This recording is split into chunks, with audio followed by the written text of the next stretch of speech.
Hello, my Rosalinds and Rosikins. Mother is back. And for this episode, I want to hone in on the fact that I have done some thinking, and this is part two to my plights of being a brown / darkskin exotical. And I have so many, you guys. Okay, I'm going to start. Having men see my beauty and personality first before my flaws. What I realize is that a lot of times men do not see the parts of me that I find that I'm insecure about. They usually see my personality and how amazing and funny and sassy and cute it is. And they also see my beauty as well as my intelligence, if I'm being honest. They see the best parts of me as a brown dark skin exotical, not what society would peg a melanated woman as. Okay, having men insisting that I get to know them so they can take me around the world with them. So, as you know, I am overseas right now, and there are other workers out here that are more like civilians and military, and they want to get to know me just so that they could take me around the world with them. They told me this. One in particular has. And I find it so interesting. He's an older gentleman, he's nice, but I really find it interesting because I never asked. I never asked for Rosalind's and Razakins. All I did was have a conversation with him. And he brought up in conversation because, I told him this is my first time out of the country ever. And he always travels to different places because he's more seasoned, and more wealthy and whatnot. And he was saying, like, hey, get to know me and hopefully I can make that happen for you. So I thought that was very interesting. Okay. And then getting out of trouble a lot. So being a military baddie, sometimes I do not want to listen to the rules and regulations in regards to the military, which I know is totally controversial because I'm a soldier. However, what I find very interesting though is that, for instance, there's an example of me doing what I want 3 times in a row. I've done this, right? And I literally got told 3 times, hey, like, this is your last chance, right? On the third time that I was like corrected by a supervisor. And what's funny to me is this supervisor is not the type to give multiple chances, right? And the fact that he gave me multiple chances, which I do appreciate, and I'm not going to fuck up again in the same way. But the point is that I realized, like, hey, like, he's going soft on me. And I'm okay with that. I'm okay with that. I'm really okay with that. Oh my God. Mother is not the type that likes consequences and repercussions, especially in the military because they can smoke your ass. I don't want them problems. And granted, if I don't really want the problems, I shouldn't put myself in situations where I'm being disobedient or I'm being disobedient. Yeah. I agree. I agree, my Roslins and Rosikins, but I find it so tempting to just do me a lot of times, especially in this environment because we're not back in garrison right now. So, and by garrison, I mean we're not back home, in the United States, at our regular duty station right now. So it's like I'm a soldier 24/7 out here in this environment because I am. Okay. Um, being given money when I don't ask. So I was also trying to draw money out of like basically the military ATM, and it was like a little $20.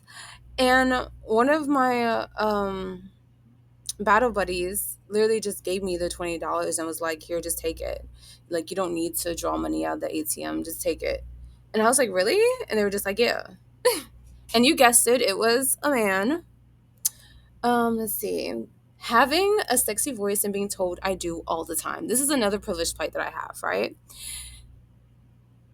My voice is very distinct to the point where on the radio, you know how like on the radio you have different names you call each other, you don't say your real names on the radio, when you're like trying to communicate with your team.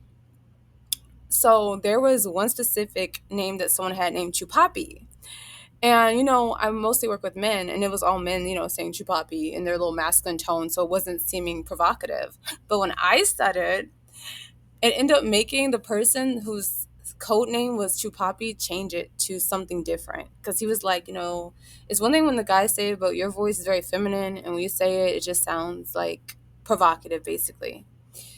So I find that very interesting. True Poppy. It's just very interesting. Having men always try to console you and women as well. So whenever I'm very sad or like I get overworked here, especially in this type of environment overseas, I have battle buddies that always try to make my life easier and give me pep talks and try to help toughen me up. Even like my sergeants and whatnot, like they're very protective in the sense and encouraging, but also they like push me to be better, but in a non like aggressive way. Like they think that them telling me the truth about my behavior or me like on how to be a better soldier is stern. You know what I'm saying? Like it's not even them being like "Gah, gah, gah, gah, gah." It's just them being honest and they think that I can't take it or they think that they're being mean or they tell me that they're not trying to be mean when they're telling me certain things. So I find it interesting that they see me so feminine and fragile to a certain extent because they know I'm also a strong, yielding woman.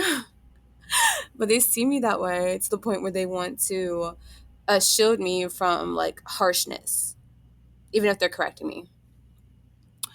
Um, and even if I'm going through something, they're always trying to be a shoulder for me to cry on and try to encourage me to keep going. Uh, okay. So the next one I want to talk about is still getting pretty privileged even before my weight loss journey. So even when I was at my biggest weight ever, I realized I still got pretty privileged. Was it to the same extent? No, but it still was there.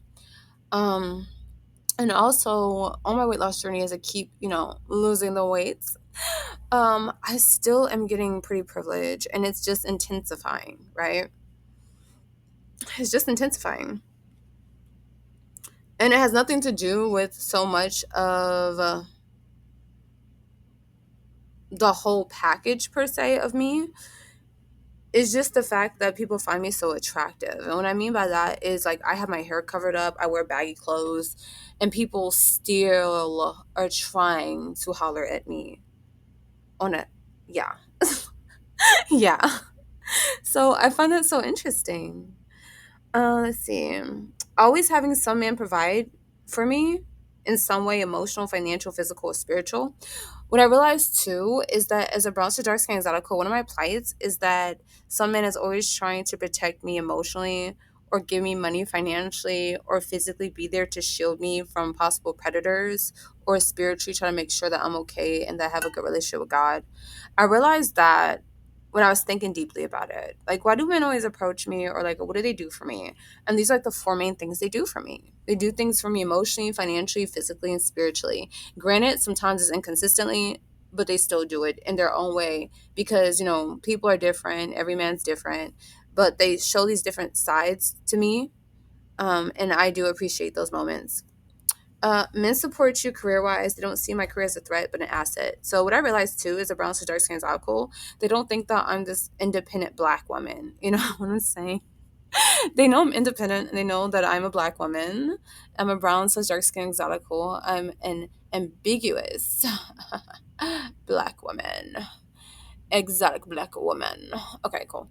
Um, and what they do with me though is that they actually are impressed and see that I'm a hard worker. And I don't think at one point I felt like it's because I had to be a hard worker, but I realized it's just because I am that way. I like to get my shit done. I like to handle my shit. That's just how I am. Um, I take pride in my work. I do take pride in my work, but I also have boundaries. That's my problem. Okay, like I will work hard. Okay, because I like to take pride in what I do, but after a certain point, it's me time. On God, and that's what really irritates me though with the military at times. Because if you're in the military or you have loved ones in the military or you're thinking about it, when you sign that contract, you take that oath, you're owned basically in so many ways.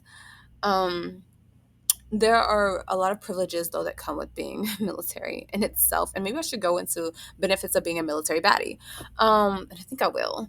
But what I'm gonna say though is that a lot of times my career is seen as impressive by men, despite me being a career minded type of woman. And they even push me to go farther in my career, which I find very interesting. Okay. Yeah. And then I'm viewed. Okay. Hold on. Okay. Yeah. And then Your sassiness. Okay, so my sassiness and moments of disrespect are seen as cute or fond. I realized that. Like when I'm sassy, they pick up on it, but it's not like it's either go either way, right? It's like, okay, that's cute, mother, you're cute.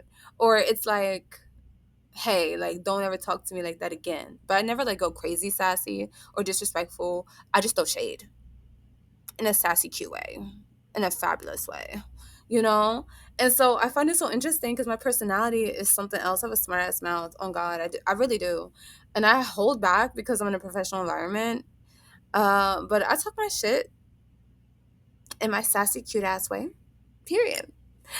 Men wanting me in their presence constantly. So I say this one too is a plight that we brown cis dark skinned uncles have because when I was well, I'm here overseas. And so for me, I have friends back home that are asking like, hey, when you get back, do you want me to come to you or do you want to come to me? And you guessed it, it's men that want to see me when I get back. Some of my friends, some men that want to possibly be my boyfriend in the future. Even though they are like doing training and doing other things, they're interested in how I'm doing. And I find it very interesting. And so, yeah, they want to be around me constantly in my presence, right? And socializing. This goes with socializing. So, I work around a lot of men. And I feel the most comfortable, though, with some of my female battle buddies because they're cool as fuck. They're just chill women, cool women. And so I literally stay to myself because I be worried about my own self and my own world, when I'm working on my shift and whatnot. But they be like, oh, like, mother, you finally like graced us with your presence. You're finally like here. Like, what brings you to this side of the office, right? And they feel that way because I'm someone that usually just sticks to herself, sticks to my own guns. And so I find it interesting when they point out that I'm actually being social because they want me to be social. So men are also impressed with my accomplishments. Like, as you know, mother is a saver. She's an investor. Okay. She be building her net worth on God. And I was just talking to one of my sergeants, and he was just like, I'm impressed with like the fact that you are very committed to growing basically your financial wealth and, having a good head on my shoulders, which I appreciate. Men ask me about my standards for men in general. Again, like I see men asking me, picking my brain to see what type of woman I am in the sense of what type of men I'll tolerate in my life. And one thing I've come to the consensus of is that I will never tolerate a bitch. On God.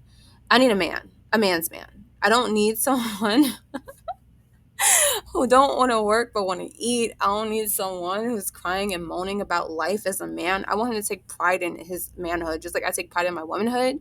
Yes, there are hard days for both of us because we have different roles to play, but I don't need nobody like over here trying to be the pretty one in the relationship in a sense, or the prissy one. I'm the prissy one, I'm the pretty one. And yeah, it is what it is. So I think that's so interesting. Um, and then for me, it's like being viewed as sexy no matter what I wear. Literally, I'm having on baggy clothes. I'm losing weight. My clothes are getting even more baggy. And I have men like still trying to holler. Still receiving pretty privilege even when you're not on top of your beauty. Again, I'm not even at my top beauty yet. I'm on my journey. And even back then, when I was back in the US, I wasn't on my top beauty yet. But I put forth a great effort, right? The point that I'm trying to make though is that as a brown seduction exotical baby girl, like you're not even at your top and they thirsty. They want it. They want you. They don't care. Okay. So I find it very interesting because again, like my perspective, my life, the way I view things now from a brown seduction exotical perspective rather than an unambiguous black woman mindset, because we're told that we're just like them.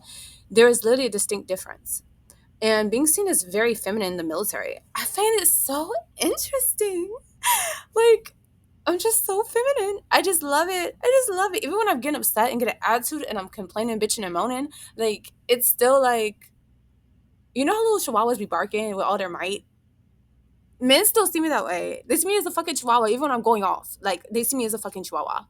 Like, on God, they don't take me serious. They're just like, okay, like pipe down, like it's not a, like they don't see me like I'm not like a male identified representing type of woman. It's not like a, oh yeah, she very manly.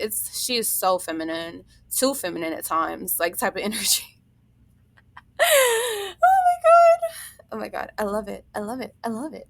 So I find it very interesting because that's my perspective as a brown to dark skin article and some of my plights. If you can relate, comment down below, my Rosalins and Rosicans. But yeah, I find it so interesting. I don't know. I just felt like making this video. It just speaks to my soul. Oh, my soul. It speaks to my soul. Oh my god. Okay, my plights are very interesting. Okay. Okay, with that, Mother's gonna say ciao.